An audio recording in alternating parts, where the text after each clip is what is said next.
So now that we've looked at religions from east to west, that is the direction that we've done, uh, primarily so far Buddhism and Hinduism in the east, and now Judaism and Christianity in the west. We're going to look at sort of how east and west started to connect, and the authors of our textbook, Mr. Bentley and Ziegler, are very into cross-cultural exchanges and connections throughout the book, particularly in this chapter on this exact subject, the Silk Roads.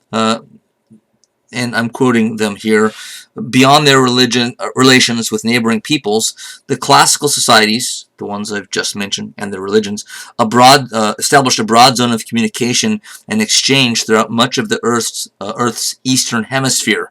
Trade networks crossed the deserts of Central Asia and the breadth of the Indian Ocean.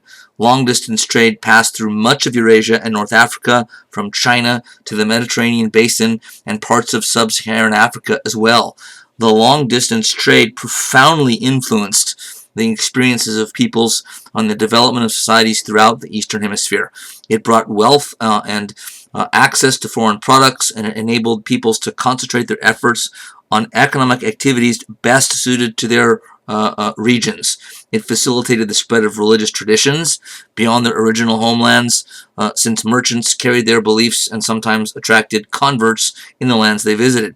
It also facilitated the transmission of disease. Pathogens traveled the trade routes alongside commercial wares and religious faiths. Indeed, the transmissions of disease over the Silk Roads helped bring an end to the classical societies, since infectious and contagious diseases sparked devastating epidemics that caused political, social, and economic havoc. Long-distance trade thus had deep political, social, and cultural, as well as economic and commercial implications for classical societies. So this series of trade routes, sometimes called the Silk Road, but it actually was a number of roads. You can see kind of the basic outline of the major thoroughfares in the upper right there. The Hellenistic kingdoms, which we basically skipped in this class, the three kingdoms here: the Macedonian one, the Seleucid dynasty, which is basically most of Iran, and the Ptolemaic dynasty, which is part of modern-day Egypt, were the three kingdoms carved out of the conquest of Alexander the Great. Alexander the Great died young after this lightning series of incredible military victories and conquests of a vast amount of territory, going all the way to the doorstep of India. When he died, the kingdom was basically split through three of his followers and generals, and then it splintered into three separate empires. The Seleucid, you can see, being the biggest in terms of geographical space. And so the Hellenistic kingdoms, these three, particularly the Seleucid kingdom, were in some ways the prelude to the Silk Roads and that cultural exchange, as well as economic, that existed along it. And in some ways, as you can see, it's sort of the western end, at least eventually, of that crossroads, or that Silk Roads trade. Bentley, again, saying historians refer to the age of Alexander and his successors as the Hellenistic age. That's confusing. The Hellenes was a name for the Greeks, what the Greeks called themselves. So Hellenistic is just a... but what makes it more confusing is the Hellenistic age comes at the tail end of the classical age of Greece. It's when Greece was kind of the city-states were in decline, which encompasses and includes the conquests of Alexander the Great and his father, Philip of Macedon. But this Hellenistic age is an era when Greek cultural traditions expanded their influence beyond Greece to a much larger world. Why? Because Alexander forced his way, military force, into these parts of the world. Bentley and Ziegler go on to say, as an important part of the Seleucid Empire, Bactria was in constant communication with Greece and the Mediterranean world. Just to pick one stop along the Silk Roads, that's one of the famous ones.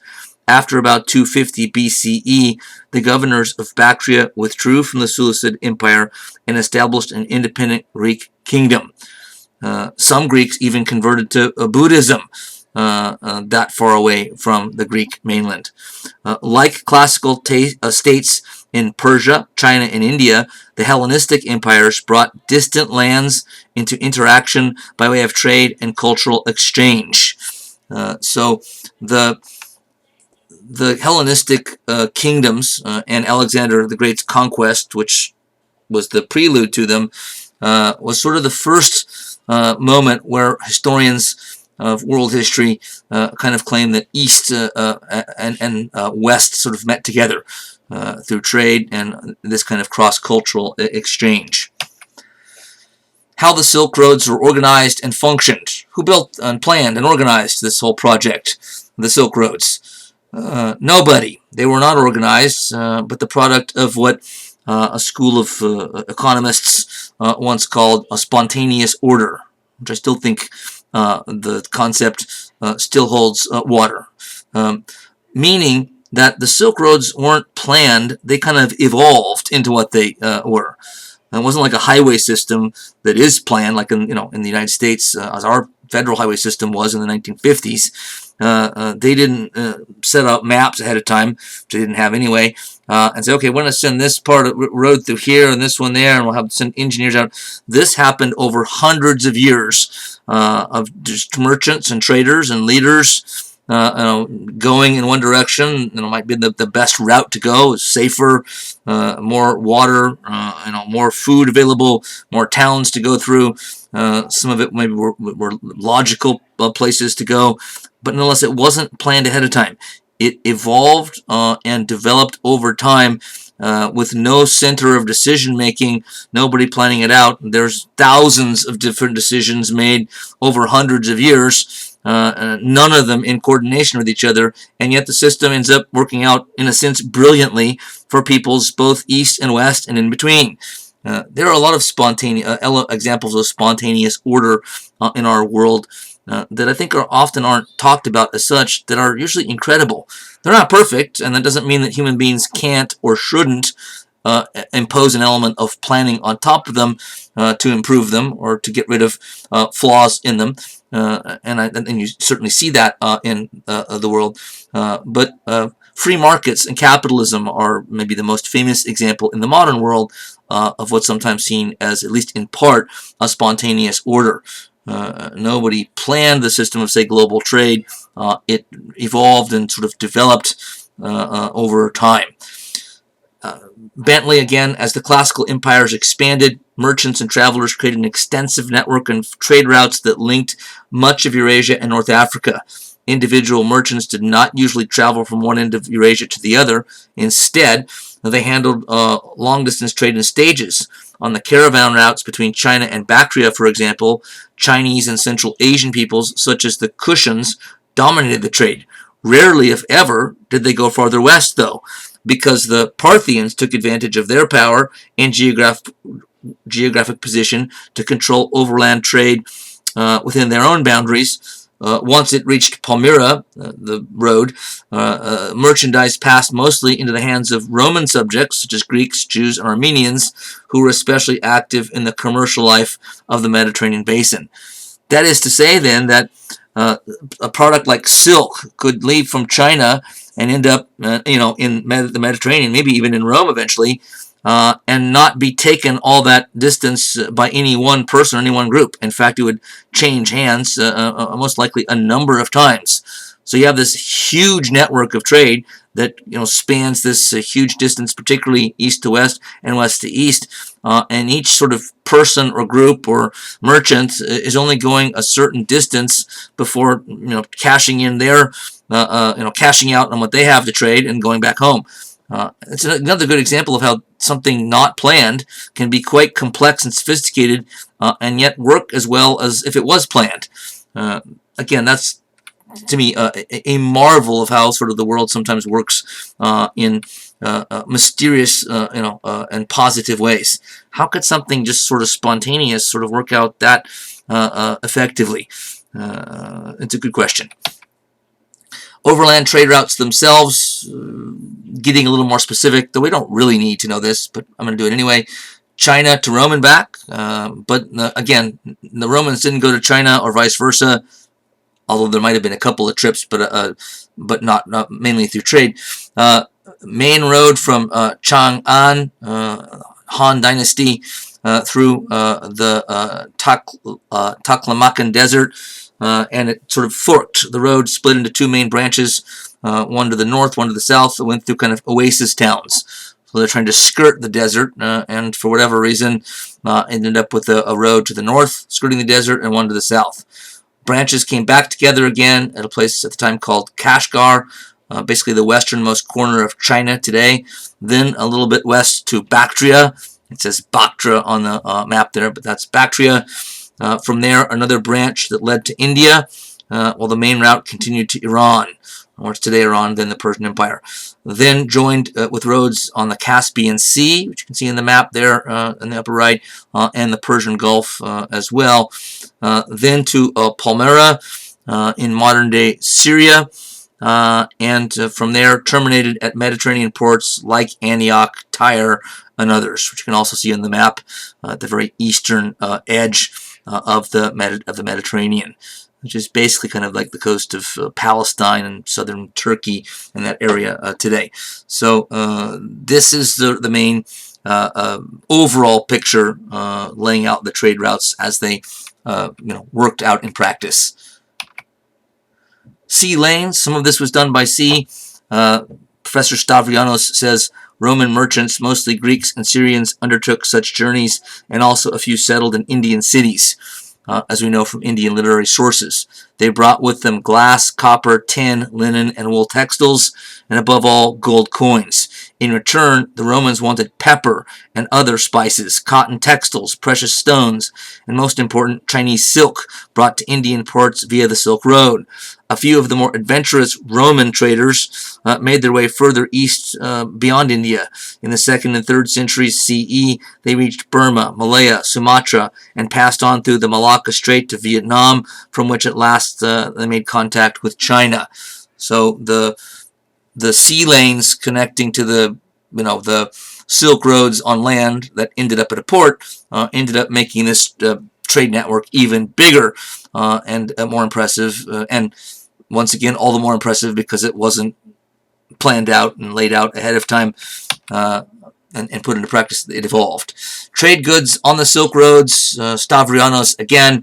The Scythians are a good example, carried on a lively trade with Greek cities on the north shore of the Black Sea. They exchanged slaves, cattle, hides, furs, fish, timber, wax, and honey for Greek textiles, wine, olive oil, and various luxury goods. Likewise, the Chinese traded goods back and forth across Central Asia to the Black Sea and Levant ports. Levant, basically the Middle East or Near East. The Chinese exported mostly silk, but they also brought cinnamon, rhubarb, and high-grade iron. In return, they received furs, woolens, jade, and livestock from Central Asia, amber from the Baltic, and from the Roman provinces glass, corals, pearls, linen, and wool textiles, and above all, gold. I like that quote because it gives you a sort of a rich flavor, or gives you a sense of the rich flavor of how many products are going to and fro. The spread of religion on the Silk Roads. So remember, merchants bring ideas and religious beliefs with them, and they end up influencing other people. Professor Bentley, the Silk Roads served as magnificent highways for merchants and their commodities, but others also took advantage of the opportunities they offered to travel in relative safety over long distances. Merchants, missionaries, and other travelers carried their beliefs, values, and religious convictions to distant lands.